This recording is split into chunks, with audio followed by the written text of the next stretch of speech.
Hello. Tonight I just want to share with you what the Lord showed me about 3 weeks ago. Basically, 3 weeks ago I was driving to church. It was a Sunday, and because there was a triathlon, so they closed down many of the roads for me going to church. So it was kind of chaotic and just traffic jams everywhere. I was so late going to church, and I was kind of upset and mad because, Lord, this is a Sunday. It's supposed to be a peaceful day. But the Lord just reminded me that the chaos that you are seeing right now is nothing compared to what's going to happen in the future. So I'm just going to share with you what He said on Matthew chapter 24. Basically, there was a conversation between Jesus and His disciples, where His disciples was asking, "Come on, Lord, tell us, when will these things be? And what will be the sign of your coming and of the end of the age?" So Jesus was saying, starting verse number 6, "And you will hear wars and rumors of wars. See that you are not troubled, for all these things must come to pass. But the end is not yet. For nation will rise against nations, and kingdom against kingdom, and there will be famines, pestilences, and earthquakes in various places. And all these are the beginning of sorrows." Yeah, maybe we are saying, okay, the wars, the pestilence, the earthquakes has been happening for quite some time. But the Lord is just saying that those things are just the beginning of sorrows. He then began to say that, "Then they will deliver you up to tribulation and kill you. And you will be hated by all nations for my name's sake. And then many will be offended, will betray one another, and will hate one another. Then many false prophets will rise up and deceive many. And because lawlessness will abound, the love of many will grow cold. But he who endures to the end shall be saved. And this gospel of the kingdom will be preached in all the world as a witness to all the nations. And then the end will come." As I was reading this, I was having chills in my stomach because, wow, it's going to be hard. It is, Lord. It is going to be hard because He's saying that they will deliver us, they will kill us, will be hated. We will be hated because of Jesus. And because the time was so hard, Jesus was saying that many will be offended, many will betray one another, and the love of many will grow cold. So because it's a hard time, that the love of many will grow cold. But what blew me away was what He said on verse 15. He said that, "Therefore, when you see the abomination of desolation, spoken by Daniel the prophet, standing in the holy place." Now, Jesus was talking about the Antichrist. But listen what He said. When you see the abomination of desolation, when you see the Antichrist, when the church see the Antichrist standing in the holy place. Verse number 21, "There will be great tribulation, such as has not been since the beginning of the world until this time. No, nor ever shall be." When the Antichrist come, the time will be so hard. Jesus called it the Great Tribulation. It has never happened before. It's not going to happen again in the future. Now, when I think of Great Tribulation, I was thinking about Hitler. The 6 million Jews got killed by Hitler.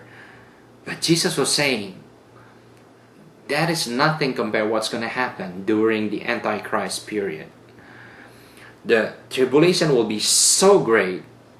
It has never happened before. Not even Hitler, not even the old times, not even all the wars, the nuclear, the atomic bombs, the World War I and II.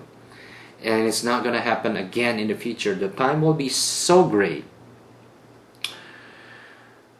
that we have to be prepared. On verse 29, he said, immediately after the tribulation, immediately after, those days the sun will be darkened, and the moon will not give its light. The stars will fall from heaven, and the powers of the heavens will be shaken. Then the sign of the Son of Man will appear in heaven, and then all the tribes of the earth will mourn, and they will see the Son of Man coming on the clouds of heaven with power and great glory. And he will send his angels with a great sound of a trumpet, and they will gather together his elect from the four winds, from one end of heaven to the other. Verse number 40, then two men will be in the field, one will be taken and the other left. Two women will be grinding at the mill, one will be taken and the other left. And brothers and sisters, this is what I want to share with you.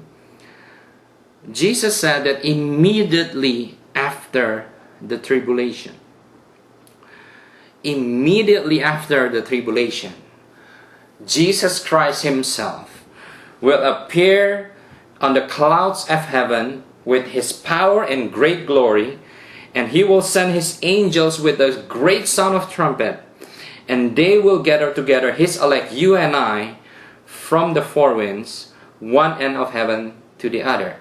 That is what we call rapture. The rapture will happen immediately after the tribulation.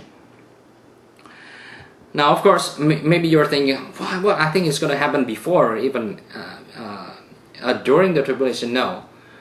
Jesus clearly said that the rapture or the second coming of Christ will happen immediately after the tribulation. There's no such thing in the Bible that the rapture is going to happen before the tribulation or even during the tribulation. Oh yeah, maybe you're saying, okay, the book of Daniel said this and that. No, the book of Daniel didn't mention specifically about the rapture. He only mentioned about the saints will be given to the Antichrist for a period of 3.5 years. And if you read closely, it talks about the second part of the 3.5 years.